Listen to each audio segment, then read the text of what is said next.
आज हम लोग पढ़ेंगे अम्ल, क्षारक एवं लवण, जिसमें मैंने अम्ल के बारे में अगले वीडियो में समझा चुका था। आज हम लोग पढ़ेंगे क्षारक एवं लवण के बारे में, बेसिस एंड सोल्ट के बारे में। तो क्षारक बेस क्या है? तो वे पदार्थ जो स्वाद में कड़वे होते हैं, जो जल में घुलकर ओ एच माइनस आयन छोड़ते हैं, जो लाल लिटमस को नीला कर देते हैं, उन्हें हम क्षारक कहते हैं। तो देखिए क्षारक के उदाहरण दिए हैं NaOH, सोडियम हाइड्रोक्साइड, ये एक क्षारक है। ये स्वाद में कड़वे होते हैं, है ना। ये अगर जल के साथ घुलेंगे तो OH माइनस आयन देंगे, अगर और ये लिटमस को नीला कर देंगे। KOH, पोटेशियम हाइड्रोक्साइड, ये भी क्षारक है, स्वाद में कड़वे होते हैं, जल में घुलकर OH माइनस आयन देते हैं और लिटमस को नीला कर देते हैं। NH4 और H, अमोनियम हाइड्रोक्साइड, ये भी क्षारक है। यहाँ पे देखिए NaOH, Na plus OH minus hydroxide दे रहा है। अब पढ़ेंगे हम लोग क्षारक के प्रकार। तो क्षारक दो प्रकार के होते हैं, एक होता है प्रबल क्षारक और एक होता है दुर्बल क्षारक। तो आइए प्रबल क्षारक के बारे में जानते हैं। प्रबल क्षारक ऐसे क्षारक होते हैं जो जल में घुलकर पूरी तरह विभाजित होकर हाइड्रोक्साइड OH आयन देते हैं, उन्हें हम लोग प्रबल क्षारक कहते हैं। ये प्रबल क्षारक जो है जल में घुलकर, है ना, और पूरी तरह उसमें विभाजित हो जाते हैं, मतलब बट जाते हैं, और OH मतलब हाइड्रोक्साइड आयन देते हैं, उन्हें हम लोग प्रबल क्षारक कहते हैं। जैसे एग्जांपल में देख लीजिए NaOH, KOH। अब दुर्लभ क्षारक जो जल में पूरी तरह विभाजित नहीं होते हैं, उन्हें हम लोग दुर्बल क्षारक कहते हैं। जैसे मैग्नीशियम हाइड्रोक्साइड, फिर NH4OH, अमोनियम हाइड्रोक्साइड, ये जल में तो घुलते हैं लेकिन पूरी तरह जल में विभाजित नहीं होते, इन्हें हम लोग दुर्बल क्षारक कहते हैं।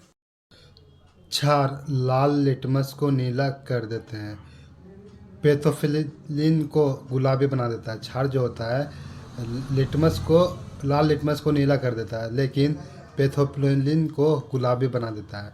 अब पढ़ेंगे क्षार के सूचक। क्षार के सूचक में है आपको प्राकृतिक सूचक। प्राकृतिक सूचक वे सूचक होते हैं जो पौधों से प्राप्त होते हैं, जैसे लिटमस हो गया, हल्दी हो गई, ये सब प्राकृतिक सूचक है जो हमें पौधों द्वारा प्राप्त होता है। ये लिटमस क्या होता है, अम्ल इसको लाल कर देता है और क्षारक नीला कर देता है लिटमस को, और अम्ल जो है हल्दी को पीला कर देता है और क्षारक जो है लाल कर देता है। आप देखे होंगे जब हमारे कपड़े में हल्दी लग जाता है और उस पर जब हम लोग साबुन लगाते हैं तो साबुन हमारा होता है क्षार के प्रवृत्ति का। जब कपड़े पे जब हल्दी का दाग लग जाता है और हम लोग उस पर साबुन लगाते हैं तो वो हल्दी का कलर पीला से रेड हो जाता है। क्यों? क्योंकि हम लोग ने साबुन क्षार के प्रवृत्ति का होता है, इसलिए, और जब हल्दी पे लगाते हैं तो वो लाल हो जाता है। फिर होता है कृत्रिम सूचक, वे सूचक जो रसायन द्वारा बनाए जाते हैं, जैसे मिथाइल ऑरेंज हो गया, पेनोफ्थिलिन हो गया, ये सब कृत्रिम सूचक है। अब पढ़ेंगे क्षारक के रासायनिक गुण। क्षारक प्लस धातु लवण और जल बनाएगा। क्षारक जब भी धातु के साथ अभिक्रिया करेगा तो लवण और जल बनाएगा। यहाँ NaOH प्लस Zn, Na2Zn और H2। तो क्षारक जब भी धातु के साथ अभिक्रिया करेगा तो वो लवण और जल बनाएगा। अब सबसे इम्पोर्टेंट, सबसे VVI पॉइंट है हमारा कि क्षारक धातु कार्बोनेट और धातु बाइकार्बोनेट के साथ अभिक्रिया नहीं करते हैं। क्षारक धातु कार्बोनेट और धातु बाइकार्बोनेट के साथ क्रिया नहीं करते, लेकिन अम्ल करते हैं। अम्ल जो है धातु कार्बोनेट और धातु बाइकार्बोनेट के साथ अभिक्रिया करता है, लेकिन क्षारक धातु कार्बोनेट और धातु बाइकार्बोनेट के साथ अभिक्रिया नहीं करते हैं। क्षारक के गुण है कि उसे स्पर्श करने पे, मतलब छूने पे, उसमें साबुन की तरह चिकनाई महसूस होती है। जब हम लोग क्षारक को छुएंगे तो उसमें साबुन की तरह चिकनाई महसूस होगा। और यह पदार्थ पानी में घुलने पर OH आयन हाइड्रोक्साइड आयन देता है, मतलब क्षारक जब भी पानी के साथ घुलेगा तो हाइड्रोक्साइड आयन देगा। और क्षारक जो है उनके जलीय घोल में क्षारक बिजली के अच्छे संवाहक के रूप में कार्य करता है।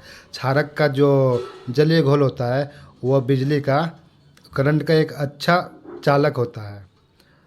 अब पढ़ेंगे हम लोग क्षारक के उपयोग। आखिर क्षारक है तो इसका उपयोग भी होगा। तो क्या उपयोग है, देखिए ये अमोनिया हाइड्रोक्साइड क्षारक है। ये कपड़ों पर लगे ग्रीस के दाग धब्बे हटाने में उपयोग होता है इसका।